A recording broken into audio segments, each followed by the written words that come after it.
সবাই কি কছে জানেন? মুই তো কোচবিহার 2-3 দিন তা আছে কছে মুখ্যমন্ত্রীর মাথাটা কেঙ্কেরি ফাটি গেল। কছে কে ফাটালি মাথা? তো মুখ্যমন্ত্রী নিজে নিজে ফাটালি না অন্য কেউ ফাটালি? ঠিক আছে, আমি মাননীয় মন্ত্রী নিশ্চিত প্রামাণিককে অনুরোধ করব যে আপনি মুখ্যমন্ত্রীর নিরাপত্তার দায়িত্ব নিন। অবিলম্বে সিআইএসএফ কমান্ডো, সিআরপিএফ কমান্ডো ওখানে মোতায়েন করুন, নাহলে আরো বড় ভাইপোকে সঙ্গে করে নিয়ে গেছিলেন এই কারণে। সিবিআই ডাকছে ভাইপোকে, ইডি ডাকছে ভাইপোকে।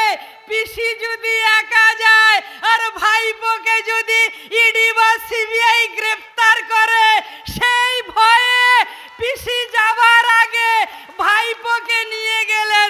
এখন আঁচলের তলায় নিয়ে ঘুরে বেড়াচ্ছেন যাতে ভাইপোকে সিবিআই আর দেখতে না পায়, ছুতে না পারে।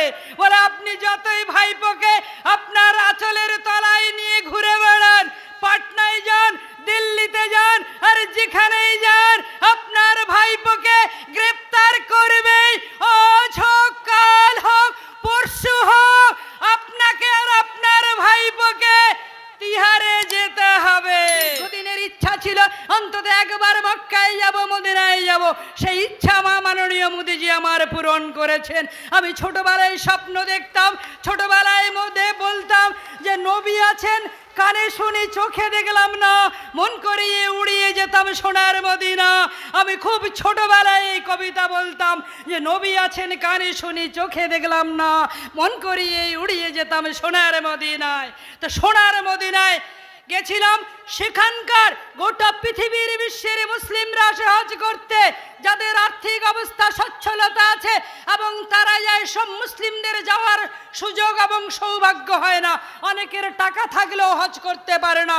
তাহলে সেই দেশের যুবরাজ যদি আমাদের দেশের প্রধানমন্ত্রীকে তাদের দেশের সর্বোচ্চ অ্যাওয়ার্ড দিতে পারে, আর আমরা ভারতবাসী হিসেবে নিশ্চয়ই আমাদের গর্ব হয়, আমরা আনন্দিত, আমরা গর্বিত যে মোহাম্মদ বিন সালমান সৌদি আরবের যুবরাজ আমাদের দেশের প্রধানমন্ত্রীকে তাদের দেশের সর্বোচ্চ অ্যাওয়ার্ড দিতা। আমাদের রাজ্যের রাজ্য বিধানসভার মাননীয় বিরোধী দলনেতা, নন্দীগ্রামের বিধায়ক, যিনি আমাদের রাজ্যের মাননীয় মুখ্যমন্ত্রীকে কম্পার্টমেন্টাল মুখ্যমন্ত্রী বানিয়ে দিয়েছেন।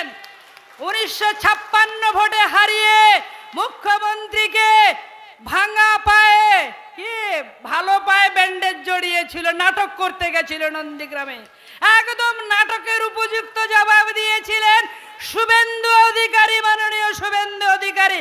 1956 ভোটে হারিয়ে ওখান থেকে বাড়ি পাঠিয়ে দিয়েছেন। তারপর কম্পার্টমেন্টাল মুখ্যমন্ত্রী এখন রয়েছেন তিনি, তাই তো? ওকে সঙ্গে নিয়ে কোথায় গেছিলেন মুখ্যমন্ত্রী বলুন তো? বিহারে। আপনারা খোঁজ খবর রাখেন, সবাই দেখছি বলছেন বিহারের পাটনাতে গেছিল। তো পাটনাতে সমস্ত আমাদের দেশের যারা চোর, যারা দুর্নীতিগ্রস্ত, তাদের একটা মহা সম্মেলন গতকাল বিহারের রাজধানী পাটনাতে হলো। আমাদের রাজ্যের মাননীয় মুখ্যমন্ত্রী সাদের ভাইপোকে সঙ্গে করে নিয়ে গেছিলেন সেখানে। ভাইপোকে কেন নিয়ে গেছিলেন জানেন? বলুন তো, কেউ বলতে পারেন? ভাইপোকে সঙ্গে করে নিয়ে গেছিলেন এই কারণে, সিবিআই ডাকছে ভাইপোকে, ইডি ডাকছে ভাইপোকে। পিসি যদি একা যায় আর ভাইপোকে যদি ইডি বা সিবিআই গ্রেফতার করে, সেই ভয়ে পিসি যাবার আগে ভাইপোকে নিয়ে গেলেন। এখন আঁচলের তলায় নিয়ে ঘুরে বেড়াচ্ছে। নাম্বার দিয়ে বলছে সরাসরি মুখ্যমন্ত্রী। আমি ওটাকে বলি কি, আগে যেরকম ছিল দিদিকে বলো, বলে এক ডাকে অভিষেক, আবার দিয়েছে সরাসরি মুখ্যমন্ত্রী। আমি ওটাকে বলছি সরাসরি তিহার জেল। জেল যাত্রা কেউ আটকাতে পারবে না। পিসি আর ভাইপোর আজ হোক, কাল হোক, পরশু হোক, জেলে যেতেই হবে। যা দুর্নীতি করেছে, গোটা রাজ্যটাকে যেভাবে শ্মশান বানিয়েছে, তাদের যেতেই হবে, কোনো উপায় নেই। বলছিলাম যেখানে সভা হচ্ছে এখানে এই এলাকার বিভিন্ন জায়গা থেকে অসংখ্য সংখ্যালঘু অংশের মানুষ এখানে উপস্থিত হয়েছেন। আমাদের এখানকার কুতুবুদ্দিন ভাইয়ের নেতৃত্বে অনেক সংখ্যালঘু আজকে যোগদান করবেন, মাননীয় শুভেন্দুদার হাত থেকে ভারতীয় জনতা পার্টির ফ্ল্যাগ নেবেন এবং ইতিপূর্বে অনেকে এখানে জয়েনিং করেছেন। কিছু মানুষ বিভ্রান্ত করছে, 2021 সালে যারা বিভ্রান্ত করেছিল যে এখানে নাকি বিজেপি ক্ষমতায় আসলে মুসলমানদের তাড়িয়ে দেবে। আমি বলি দিদিমণি এবং ওই টিএমসি ওয়ালাদের বলি যে বিজেপি ক্ষমতায় আসলে এনআরসি করে নাকি মুসলমানদের তাড়িয়ে দেবে। বলে কোথায় তাড়িয়ে দেবে? বলছে বাংলাদেশে তাড়িয়ে দেবে, আফগানিস্তান তাড়িয়ে দেবে, পাকিস্তানে তাড়িয়ে দেবে। সেটা তো পরের কথা। থেকে 15 জুন এই সময়ের মধ্যে 9 জন মানুষ খুন হলো। আপনি বললেন এনআরসি করে তাড়িয়ে দেবে অন্য দেশে, আর আপনি তো পৃথিবী থেকে তাদেরকে তাড়িয়ে দিলেন। কারা মারা গেল? মুর্শিদাবাদের খড়গ্রামের ফুলচাঁদ শেখ, নবগ্রাম ব্লকের হচ্ছে মহিউদ্দিন, সেলিম মোল্লা, রাজ্জাক মোল্লা, আনারুল আলম, এই ধরনের এবং শম্ভু দাস কোচবিহারের দিনহাটার, এই ধরনের 9 জন মানুষ সকালে মারা গেল। কারা মারলো? সংখ্যালঘুরা মারছে, মারছে সংখ্যালঘুরা, মরছে সংখ্যালঘুরা, আর মাঝখান থেকে ফায়দা লুটছে তৃণমূল কংগ্রেস। কি বললেন? ভাঙড়ের গন্ডগোলের পরের দিন কাকদ্বীপে দাঁড়িয়ে মাননীয় মুখ্যমন্ত্রী 15 জুন যেদিন নমিনেশনের লাস্ট ডেট ছিল, শেষ দিন ছিল, মাননীয় মুখ্যমন্ত্রী বললেন ভাঙড়ের একমাত্র আইএসএফ বিধায়ক, তিনি ওই এলাকা থেকে নির্বাচিত হয়েছেন। কোন দলের সেটা দেখার কথা নয়, কিন্তু ওই এলাকার মানুষ, ভোটাররা তাকে নির্বাচিত করেছিলেন। কি বললেন মাননীয় মুখ্যমন্ত্রী? কাকদ্বীপের জনসভায় দাঁড়িয়ে বললেন কি যে বিজেপির বাচ্চা। লজ্জা করে না? এ মুখ্যমন্ত্রীর মুখের ভাষা শুনলে লজ্জায় মাথাটা নিচু হয়ে যায়। আইএসএফ বিধায়ক নওশাদ সিদ্দিকীকে বলছেন যে বিজেপির বাচ্চা। মাননীয় মুখ্যমন্ত্রী, এত তাড়াতাড়ি আপনি ভুলে গেলেন? আর আপনি যখন বিজেপির সঙ্গে ছিলেন তখন আপনার মনে হয়নি একবারও? কাকদ্বীপের জনসভায় দাঁড়িয়ে মুখ্যমন্ত্রী বলছেন যে কংগ্রেস বিজেপির কোলে দলে, সিপিএম বিজেপির কোলে দলে, আর আপনি যেদিন জন্মগ্রহণ করেছিলেন, যেদিন তৃণমূলের জন্ম হয়েছিল, সেদিন জন্ম অবস্থায় তো প্রথমেই বিজেপির কোলে আপনি ভূমিষ্ঠ হয়েছেন। 1998 সালে তৃণমূলের জন্ম, যেদিন জন্ম হয়েছিল সেদিনেই তো আপনি বিজেপির কোলে ছিলেন। আপনাদের মনে আছে? আমি স্মরণ করিয়ে দেব, 1998 সালের ত্রিস্তরীয় পঞ্চায়েত নির্বাচনে বিজেপির সঙ্গে তৃণমূলের জোট হয়েছিল। আর আমাদের দেশের যে প্রধানমন্ত্রী যখন ছিলেন অটল বিহারী বাজপেয়ী, তখন আমাদের দেশের রেলমন্ত্রী কে ছিলেন? তখন আমাদের দেশের রেলমন্ত্রী ছিলেন এখনকার যিনি মুখ্যমন্ত্রী। বিজেপি যখন দিল্লির ক্ষমতায় থেকেছে তখনও তিনি রেলমন্ত্রী, কংগ্রেস যখন দিল্লির ক্ষমতায় থেকেছে তখনও তিনি রেলমন্ত্রী। উনি তো সুবিধাবাদী রাজনীতি করেছেন, কখনো বিজেপির সঙ্গে, কখনো কংগ্রেসের সঙ্গে, আবার পাল্টি খেয়ে বিজেপির সঙ্গে, আবার পাল্টি খেয়ে কংগ্রেসের সঙ্গে। আর উনার কাছে আমাদের শুনতে হবে এই কথাগুলো, লজ্জায় মাথাটা নিচু হয়ে যায়। আর প্রয়াত প্রধানমন্ত্রী যখন ছিলেন অটল বিহারী বাজপেয়ী, যখন প্রধানমন্ত্রী ছিলেন এনডিএ জোটের, এই প্রধানমন্ত্রী না থাকলে, ওই সময়ে যদি অটল বিহারী বাজপেয়ী প্রধানমন্ত্রী না থাকতেন, তাহলে আজকে তিনি মুখ্যমন্ত্রীর চেয়ারে বসতে পারতেন না, আর মুখ্যমন্ত্রী হতে পারতেন না। বিজেপি উনাকে মুখ্যমন্ত্রী বানিয়েছে, আর বিজেপি উনার পতন ঘটাবে। বিজেপির জন্য উনার উত্থান, আর বিজেপির জন্য উনার পতন। এখন উনার হঠাৎ মনে হলো নবান্নের 14 তলায় বসে গঙ্গার সৌন্দর্য দেখতে দেখতে, নবান্নের 14 তলায় বসে চায়ের কাপে চুমুক দিতে দিতে উনার মনে হলো হঠাৎ করে বিজেপি সাম্প্রদায়িক। আপনি যখন বিজেপির সঙ্গে ছিলেন তখন কেন আপনার একবার মনে হয়নি যে বিজেপি সাম্প্রদায়িক? তাহলে আপনি এই পশ্চিমবঙ্গের মানুষের কাছে, পশ্চিমবঙ্গের 11 কোটি মানুষের কাছে আপনাকে ক্ষমা চাইতে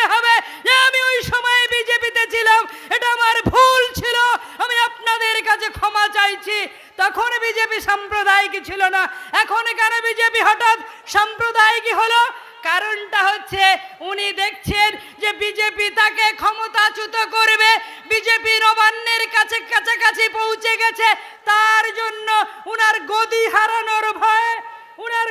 হারানোর ভয়ে উনি বলছেন যে বিজেপি সাম্প্রদায়িক। একজন সংখ্যালঘুকে বাংলাদেশে, পাকিস্তানে, আফগানিস্তানে যেতে হয়নি।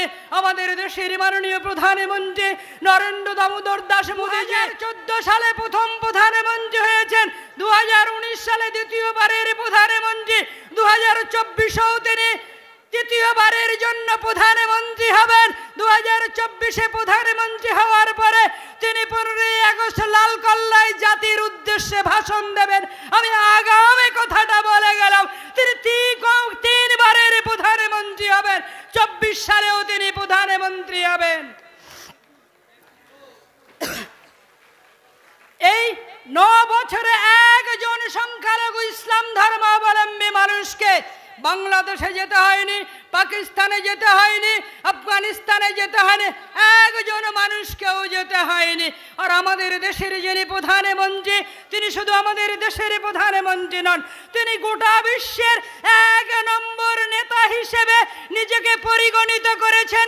উনার দূরদর্শিতা, উনার যোগ্যতা, উনার ক্ষমতা, উনার পারদর্শিতা সমস্ত কিছুই উনাকে নিয়ে গেছে বিশ্বের 1 নম্বর নেতা হিসেবে। তিনি ইতিমধ্যেই নিজেকে সেই জায়গায় উন্নীত করেছেন। আমাদের দেশের মাননীয় প্রধানমন্ত্রী গেছিলেন সৌদি আরবে তিনি গেছিলেন। সেখানকার সৌদি আরবের যুবরাজের নাম কেউ জানেন? গোটা পৃথিবীর মুসলিমরা কোথায় যায় হজ করতে? গোটা পৃথিবীর মুসলিমরা হজ করতে কোথায় যায়? মক্কায় যায় তো, সৌদি আরবে যায় তো মক্কায়, মদিনায়। গোটা পৃথিবীর মুসলিমরা, গোটা বিশ্বের মুসলিমরা যে দেশে যায় সৌদি আরবে, পৃথিবীতে যতগুলো তাবড় ইসলামিক কান্ট্রি আছে, সেই তাবড় ইসলামিক কান্ট্রিগুলোর 6টা কান্ট্রি, পৃথিবীর তাবড় ইসলামিক কান্ট্রির 6টা কান্ট্রি বা দেশ আমাদের দেশের মাননীয় প্রধানমন্ত্রী নরেন্দ্র দামোদর দাস মোদীজিকে তাদের দেশের, সেই দেশের সর্বোচ্চ অ্যাওয়ার্ড দিয়েছে সৌদি আরবের যুবরাজ মোহাম্মদ বিন সালমান, তার নাম। সৌদি আরবের যুবরাজ মোহাম্মদ বিন সালমান গুগল সার্চ করে দেখে নেবেন। আমি মিথ্যে বলছি না, সত্য বলছি। আমাদের দেশের মাননীয় প্রধানমন্ত্রী গেছিলেন সৌদি আরবে। সৌদি আরবের যুবরাজ মোহাম্মদ বিন সালমান আমাদের দেশের মাননীয় প্রধানমন্ত্রী নরেন্দ্র দামোদর দাস মোদীজিকে সেই দেশের সর্বোচ্চ অ্যাওয়ার্ড দিয়েছেন, কিং আব্দুল আজিজ অ্যাওয়ার্ড। সেই দেশের সর্বোচ্চ সম্মান দিয়েছেন, যে দেশে পৃথিবীর গোটা বিশ্বের মুসলিমরা যায়। গোটা পৃথিবীর, গোটা বিশ্বের মুসলিমদের মনের মধ্যে একটা স্বপ্ন থাকে যে অন্তত একবার যেন হজ করতে যেতে পারি, মক্কায় যেন যেতে পারি, এটা স্বপ্নের জায়গা। গত বছর আমার যাবার সুযোগ হয়েছিল। আমাদের দেশের মাননীয় প্রধানমন্ত্রী আমাদের 7 জনকে ডেলিগেশন করে মক্কায় পাঠিয়েছিল। আমরা গেছিলাম সৌদি আরবের মক্কাতে, আমাদের হাজিরা ওখানে গেছিলেন।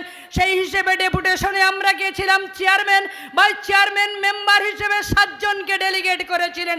আমাদের দেশের প্রধানমন্ত্রীর ইচ্ছা ছিল অন্তত একবার মক্কায় যাব, মদিনায় যাব। সেই ইচ্ছা মাননীয় মোদীজি আমার পূরণ করেছেন। আমি ছোটবেলায় স্বপ্ন দেখতাম, ছোটবেলায় মধ্যে বলতাম যে নবী আছেন, কানে শুনি চোখে দেখলাম না, মন করিয়ে উড়িয়ে যেতাম সোনার মদিনা। আমি খুব ছোটবেলায় এই কবিতা বলতাম যে নবী আছেন, কানে শুনি চোখে দেখলাম না, মন করিয়ে উড়িয়ে যেতাম সোনার মদিনায়। তো সোনার মদিনায় গেছিলাম, সেখানকার গোটা পৃথিবীর বিশ্বের মুসলিমরা আসে হজ করতে, যাদের আর্থিক অবস্থা সচ্ছলতা আছে এবং তারা যায়। সব মুসলিমদের যাওয়ার সুযোগ এবং সৌভাগ্য হয় না, অনেকের টাকা থাকলেও হজ করতে পারে না। তাহলে সেই দেশের যুবরাজ যদি আমাদের দেশের প্রধানমন্ত্রীকে তাদের দেশের সর্বোচ্চ অ্যাওয়ার্ড দিতে পারে, আর আমরা ভারতবাসী হিসেবে নিশ্চয়ই আমাদের গর্ব হয়, আমরা আনন্দিত, আমরা গর্বিত যে মোহাম্মদ বিন সালমান সৌদি আরবের যুবরাজ আমাদের দেশের প্রধানমন্ত্রীকে তাদের দেশের সর্বোচ্চ অ্যাওয়ার্ড সৌদি আরব আফগানিস্তান দিয়েছিল 2016 সালে, মালয়েশিয়া দিয়েছিল, মালদ্বীপ দিয়েছিল, ইন্দোনেশিয়া দিয়েছিল, বাহরাইন দিয়েছিল। পৃথিবীর তাবড় 6টা ইসলামিক কান্ট্রি তারা আমাদের দেশের প্রধানমন্ত্রীকে এই সম্মানে ভূষিত করেছে। ভারতবাসী হিসেবে আমরা গর্বিত, আমরা আনন্দিত এবং আমরা খুশি। আমি আপনাদের বলে যেতে চাই যে তৃণমূল কংগ্রেস অপপ্রচার এবং বিভ্রান্তি ছড়াচ্ছে যে বিজেপি করা যাবে না। হাদিসের কোন জায়গায় লেখা আছে, কোরআনের কোন জায়গায় লেখা আছে বিজেপি করা যাবে না? যদি কোনো তৃণমূল এসে আমাকে দেখাতে পারে যে হাদিসের এই জায়গায় লেখা আছে, এত প্যারায়, এই পৃষ্ঠায়, এই পাতাতে, এত প্যারাতে লেখা আছে, কোরআনের অমুক জায়গায় লেখা আছে, কেউ যদি আমাকে দেখাতে পারে আমি এক্ষুনি এই মঞ্চে বিজেপি ত্যাগ করব। কেউ কোথাও লেখা নেই হাদিসে কোরআনে যে বিজেপি করা যাবে না, কোথাও লেখা নেই। যখন তৃণমূল বিজেপির জোট ছিল তখন তো বিজেপি আপনারা স্বাচ্ছন্দ্যে করেছেন। আমি এক সময় বিধায়ক ছিলাম, আপনারা জানেন। আমি তখন ওই সময় অন্য দলে ছিলাম, আপনাদের মনে আছে, আমি স্মরণ করিয়ে দেব। 2006 সালে তৃণমূল এবং বিজেপির জোট ছিল। তৃণমূল বিজেপি বিধানসভায় 2006 সালে তৃণমূল আর বিজেপির জোট ছিল। আমার বিরুদ্ধে যিনি প্রার্থী ছিলেন তিনি একজন হাজী সাহেব ছিলেন। তিনি যখন মুসলিম পাড়ায় যাচ্ছেন তখন বিজেপির ফ্ল্যাগটা খুলে নিচ্ছেন যদি মুসলিমরা ভোট দেবে কিনা। আবার যখন তিনি অমুসলিম পাড়ায় যাচ্ছেন তখন কি করছেন, তখন তিনি বিজেপির ফ্ল্যাগটা রাখছেন। এইরকম ছল চাতুরি করে আর যখন যেদিকে যে সুযোগ সুবিধা সেটা স্বার্থের জন্য আমরা পার্টি করি না। আপনি যেটা করেছেন নিজে ক্ষমতায় টিকে থাকার জন্য, আর সেই সময় বিজেপি যদি আপনার সঙ্গে না থাকতো আপনি রেলমন্ত্রী হতে পারতেন না, আপনি কয়লা মন্ত্রী হতে পারতেন না, আপনি দপ্তরবিহীন মন্ত্রী হতে পারতেন না, আপনি কোনো মন্ত্রী হতে পারতেন না, আর এই রাজ্যের মুখ্যমন্ত্রী হতে পারতেন না। পরিশেষে যে কথাটা বলবো, আমাদের জন্ম, আমরা ভারতবর্ষে জন্মেছি, আমাদের জন্ম এখানে, আমরা এই ভারতবর্ষের আবহাওয়া জলবায়ুতে মানুষ হয়েছি, বড় হয়েছি, আমরা এখানেই মরব। আমরা এখানেই মরলে ভারতবর্ষের ভূমিতেই আমার কবরস্থান হবে। আমি জন্মেছি, আমার বাবা জন্মেছে, আমার দাদু জন্মেছে, দাদুর দাদু জন্মেছে, আমাদের জন্ম এখানে, আমাদের মৃত্যু এখানে ভারত ভূমিতে, এবং আমাদের কবরও হবে এখানে। আমাদের কোথাও পাকিস্তান, আফগানিস্তান বা বাংলাদেশে কোথাও আমাদের যেতে হবে না।